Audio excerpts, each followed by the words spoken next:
দিব আমি পাস্তাগুলো।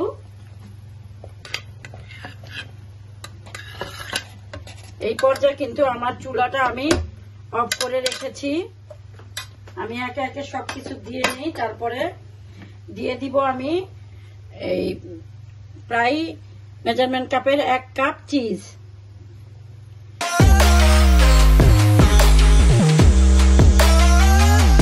আসসালামু আলাইকুম ভিউয়ার্স, আজকে আমি আরেকটি রেসিপি নিয়ে হাজির হলাম। তা হলো খুব সহজে আমি দোকানের চেয়েও মজা করে তোমাদের হোয়াইট পাস্তা বানিয়ে দেখাবো। এই জন্য আমি পানিটা সিদ্ধ বসিয়ে দিয়েছিলাম, পানিটা বলক এসে পড়েছে। দিয়ে দিলাম 1 চামচের মতো তেল আর 1 চামচ লবণ। এইটা তোমাদের দিতেই হবে পাস্তা সিদ্ধ করার জন্য। আর আমি পাস্তা এখানে এরকম 2 রকমের পাস্তা নিয়ে নিয়েছি। এই মেজারমেন্ট কাপের 2 কাপ, আর যদি গ্রামে বলি তাহলে এখানে প্রায় 150 গ্রামের মতো আছে। এখন এটা আমি সিদ্ধ বসিয়ে দিব।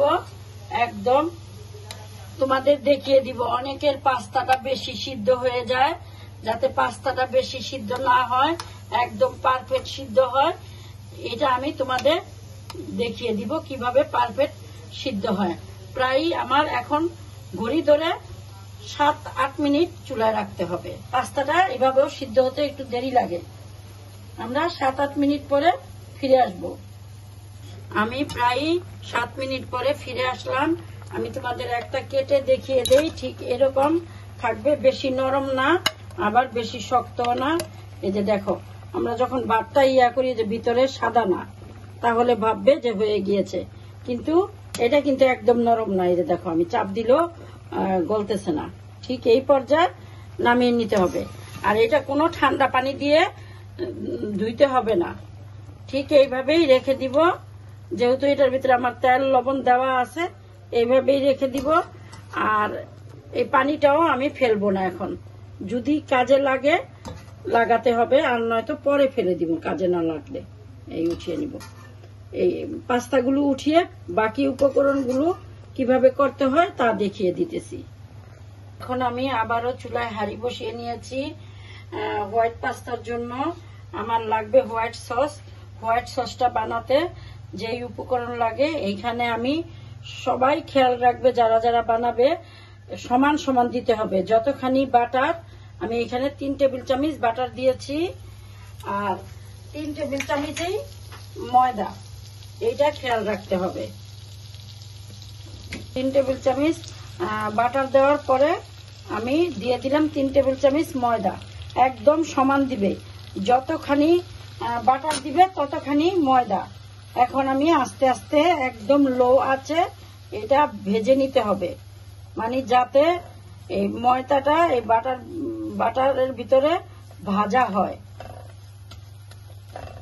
এখন আমি নাড়তে থাকবো আর ভাজতে থাকবো যতক্ষণ না পর্যন্ত ময়দার থেকে একটা ভাজা ঘেরান আসে, অতক্ষণ পর্যন্ত আমি নাড়তে থাকবো। নাড়তে নাড়তে দেখবে উপরে যে ফেনা উঠে গিয়েছে, এই পর্যন্ত আমি অপেক্ষা করি। দেখো কি সুন্দর ময়দাটা ফুলে উঠেছে। এই পর্যায়ে ভাববে যে ময়দাটা বাটারে ভাজা হয়ে গিয়েছে। এই পর্যায়ে আমি এখানে প্রায় 600 গ্রাম দুধের মতো চুলায় অনেকখানি জাল দিয়ে রেখেছি। এখন আস্তে আস্তে নাড়বো আর দুধটা দিতে থাকবো।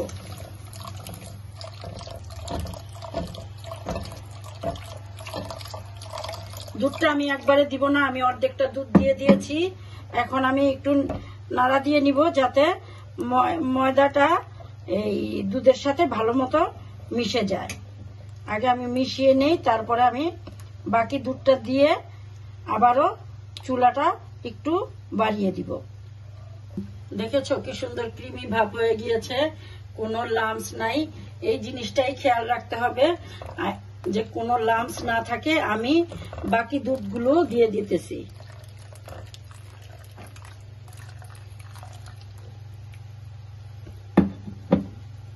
এখন আমি বলক আসা পর্যন্ত অপেক্ষা করব। আমার সাদা সসটা বানানো হয়ে গিয়েছে, আমি এখন নামিয়ে নিব।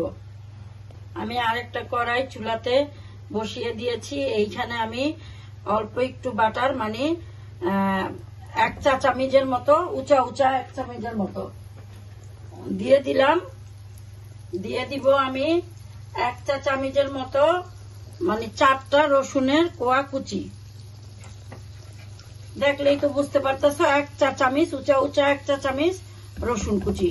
রসুন কুচিটা ভাজতে হবে, খেয়াল রাখতে হবে যাতে পুড়ে না যায়, মানে সোনালি কালারটা যাতে না হয়, কিন্তু রসুনের ফ্লেভারটা যাতে বের হয় এরকম ভাবে ভাজতে হবে।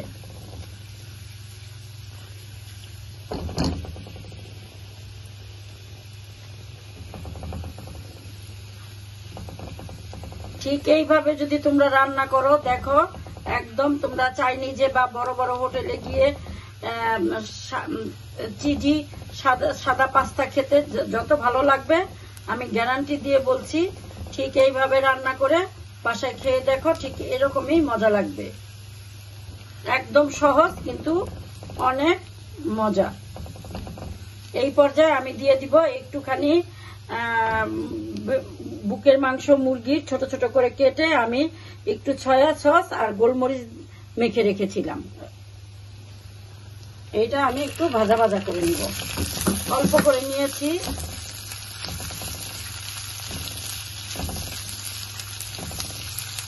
এইটা ভাজা ভাজা করে তারপরে তোমাদের বাকিটা দেখিয়ে দিব। আমার চিকেনটা ভাজা হয়ে গিয়েছে, এখন আমি চিকেনটা নামিয়ে নিব। এখন যে সসটা বানাইছি ওই সসের ভিতরে আমি চিকেনটা ভালো মতো দিয়ে দিব, এই পাতিলটা কাছিয়ে, যাতে এটার ভিতরে বাটার আছে, বাটার গুলো সব পাস্তাতে পড়ে যায়। হ্যাঁ, দিয়ে দিলাম। দিয়ে দিব আমি পাস্তাগুলো।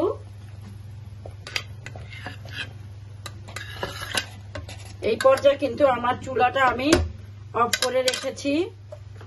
আমি একে একে সবকিছু দিয়ে নিই, তারপরে দিয়ে দিব আমি এই প্রায় মেজারমেন্ট কাপের 1 কাপ চিজ। এটা মজরেলা চিজ বা ঢাকাইয়া চিজ, মজরেলা চিজটাই ভালো হবে। তারপরে না থাকলে তোমরা ঢাকাইয়া চিজটাও দিতে পারো। দিয়ে দিব আমি 1 টেবিল চামচ চিনি। তারপরে দিয়ে দিব আমি 1 চা চামচ গোলমরিচের গুঁড়া।